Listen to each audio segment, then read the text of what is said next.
రాష్ట్రంలో వచ్చింది ప్రకృతి కరువు కాదు, కాంగ్రెస్ సృష్టించిన కొరత అని బీఆర్ఎస్ వర్కింగ్ ప్రెసిడెంట్ మాజీ మంత్రి కేటీఆర్ ఫైర్ అయ్యారు. సీఎం రేవంత్ ఢిల్లీకి నిధులు పంపించడంలో బిజీగా ఉన్నారని ఎద్దేవా చేశారు. రాష్ట్రంలో వేసవి ఆరంభంలోనే తాగునీటి కోసం తన్నులాటలు షురూ అయ్యాయన్నారు కేటీఆర్. అసమర్థ ముఖ్యమంత్రికి డబ్బు తరలించడంలో ఉన్న శ్రద్ధ జలవనరులను తరలించడంపై లేదని మండిపడ్డారు. సాగునీరు, తాగునీరు లేక పల్లె ప్రజలు, రైతులు ఇబ్బందులు ఎదుర్కొంటున్నారన్నారు.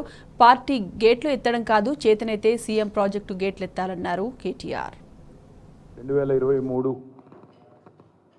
డిసెంబర్లో, నవంబర్లో ఎన్నికల సందర్భంగా చాలా వివరంగా చెప్పాము, చాలా సందర్భాల్లో చెప్పాము. కేసీఆర్ అంటేనే నీళ్లు, కాంగ్రెస్ వస్తే కన్నీళ్ళు అనే మాట ఎన్నో వేదికల ద్వారా ఎన్నో సందర్భాల్లో చాలా స్పష్టంగా మా పార్టీ నాయకత్వం కింది స్థాయి గ్రామ స్థాయి నాయకత్వం నుంచి రాష్ట్ర స్థాయి నాయకత్వం దాకా వివరంగా చెప్పాం. ఇవాళ మేము చెప్పిన మాట నిజమైంది అనే మాట నేను మీకు విజ్ఞప్తి చేస్తా ఉన్నా. తెలంగాణలో ఈరోజు పల్లెలు తాగునీరు లేక తనలాడుతున్నాయి, తల్లడిల్లుతూ ఉన్నాయి. పట్టణాలు గొంతెండి అలమటించే పరిస్థితి వచ్చింది. రాష్ట్రం మొత్తం ఈరోజు ధూపతో దాహంతో కొట్లాడుకునే పరిస్థితి ఈరోజు వచ్చిన మాట వాస్తవం. మీరు ఒక నిమిషం చూసినట్టయితే రాష్ట్ర వ్యాప్తంగా ఒక దగ్గర కాదు, ఇవాళ ట్యాంకర్లు మళ్ళొక్కసారి ప్రతి పట్టణంలో దర్శనమిస్తూ ఉన్నాయి. ఇవాళ ప్రతి పల్లెలో ప్రతి పట్టణంలో ఈ రకంగా బిందెలతో మళ్ళీ రోడ్ల మీదకి వచ్చి మహిళా సోదరిమణులు ఆందోళన చేయాల్సిన పరిస్థితి. ఇది హైదరాబాద్లోని ఒక బస్తీ. ఈ రకమైన దుస్థితి హైదరాబాద్లో ఉన్నది. ఇది మేం చెప్పడం కాదు, మీరే పత్రికల్లో మీరే రాస్తూ ఉన్నారు. సికింద్రాబాద్ కంటోన్మెంట్లో ట్యాంకర్ల చుట్టూ మళ్ళా నీటి కోసం ముష్టి యుద్ధాలు చేయాల్సిన దుస్థితి దాపురించిన పరిస్థితి. ట్యాంకర్ కోసం ఇవాళ జలమండలి చుట్టూ, కార్యాలయం చుట్టూ తిరగడమే కాకుండా మరి పెద్ద ఎత్తున పోరాటాలు చేయాల్సిన పరిస్థితి. దీనికి ఎన్నో ఉదాహరణలు, ఒకటి కాదు రెండు కాదు. ఇది ఈనాడు అనే పత్రిక రాసిన వార్త. సన్నని దార సాలని సరఫరా, అంటే వస్తే కూడా నీళ్లు సరిగా రావట్లేదు, ప్రెషర్ లేదు అని మీరే రాసిన వార్త. ఇది కూడా ఈనాడు రాసిన వార్త. గుక్కేడు నీటి కోసం 40 అడుగుల లోతున సాహసం. ఇది ఈనాడు రాసిన వార్త. మిషన్ భగీరథలో కీలకమైన దిగువ మానేరులో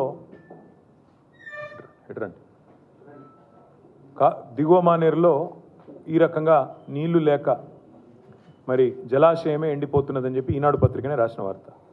ఇవన్నీ ఎందుకు చూపెడతా ఉన్నా అంటే, ఇవాళ గొంతులెండి ప్రజలు కడుపు మండి మంచినీళ్ళలో మహాప్రభు అని చెప్పి జనం గోల చేస్తుంటే రేవంత్ రెడ్డి గారేమో గొంతు చించుకొని బూతులు తిట్టే పనిలో ఆయన బిజీగా ఉన్నాడు.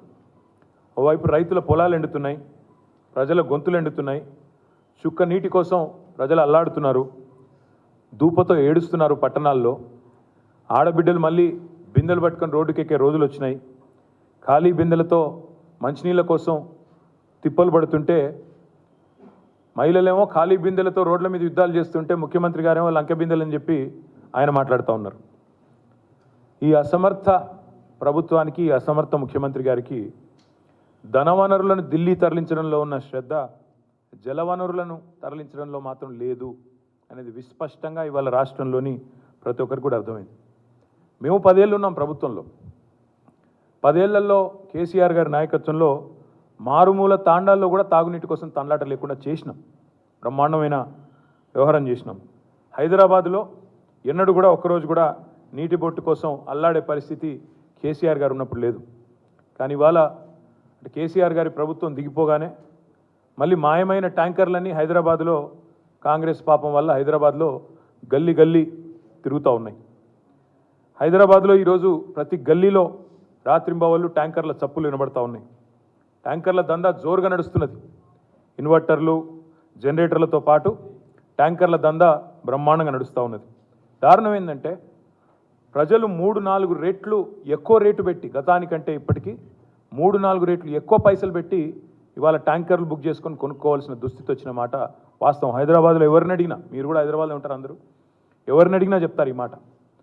ఆనాడు మేము ప్రభుత్వంలో ఉన్నప్పుడు మంచినీళ్లను మానవ హక్కుగా గుర్తించి 38,000 కోట్ల రూపాయలతో రూరల్ ఏరియాలో మిషన్ భగీరథ చేపట్టినాం.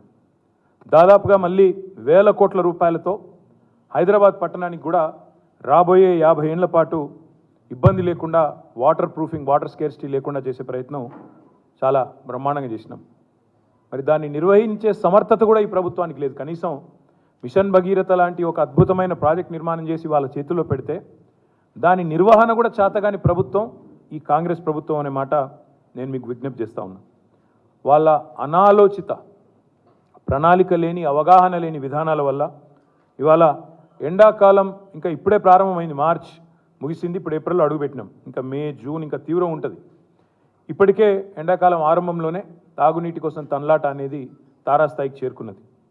మేమేమో 24 గంటలు ప్రభుత్వంలో ఉన్నప్పుడు ప్రజలకు 24/7 కరెంట్ ఎట్లు ఇవ్వాలి, తాగునీరు ఎట్లు ఇవ్వాలి, రైతులకు సాగునీరు ఎట్లు ఇవ్వాలని మేము ఆలోచన చేసినాం. కానీ వీళ్ళ ఆలోచన ఎట్లుందంటే వచ్చిందే అబద్ధాల పునాదుల మీద వచ్చినారు. 100 రోజుల్లో ఇది చేస్తాం, అది చేస్తాం అని చెప్పి అబద్ధాల పునాదుల మీద గద్దెకెక్కి వీళ్ళు 24 గంటలు ఒకటే పని చేస్తున్నారు. ఎవరిని గుంజాలి, బీఆర్ఎస్ని ఎట్లా దెబ్బకొట్టాలి, ఎవరిని బెదిరించాలి, ఢిల్లీకి ఎన్ని సూట్ కేసులు పంపించాలి, ఇదే ఆలోచన తప్ప ఇవాళ రైతుల గురించి కానీ ప్రజల గురించి కానీ కనీస పట్టింపు కూడా ముఖ్యమంత్రి గారికి లేదు. అందుకే సాగునీరు అందక ఒకవైపు రైతులు సతమతం అవుతున్నారు, తాగునీరు అందక ఒకవైపు ప్రజలు ఇబ్బందులు పడుతూ ఉన్నారు. 100% మళ్ళీ చెప్తా ఉన్నా, నొక్కి వక్కానిస్తూ ఉన్నా, ఇది ప్రకృతి కరుణించకపోవడం వల్ల వచ్చిన నీటి కొరత కాదు. ఇది ముమ్మాటికి వైఫల్యాల కాంగ్రెస్ సృష్టించిన కృత్రిమ కొరత.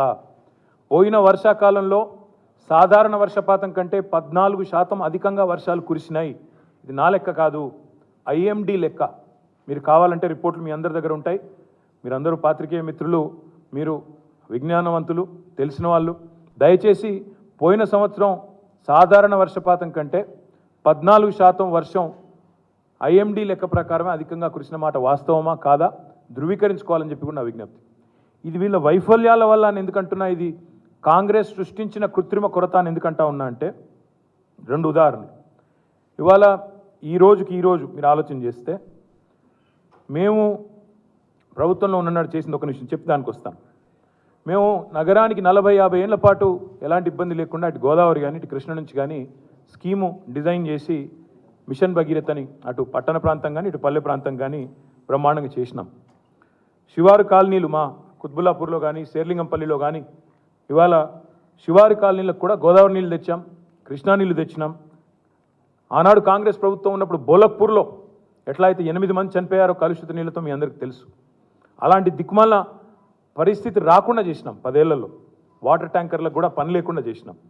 ఇవాళ వాస్తవం ఏంటి అంటే, దయచేసి మీరు ధృవీకరించుకోండి. మీకు ప్రతి చోట కెమెరాలు ఉంటాయి, మీకు ప్రతి చోట రిపోర్టర్లు ఉంటారు, నెట్వర్క్ ఉంటుంది.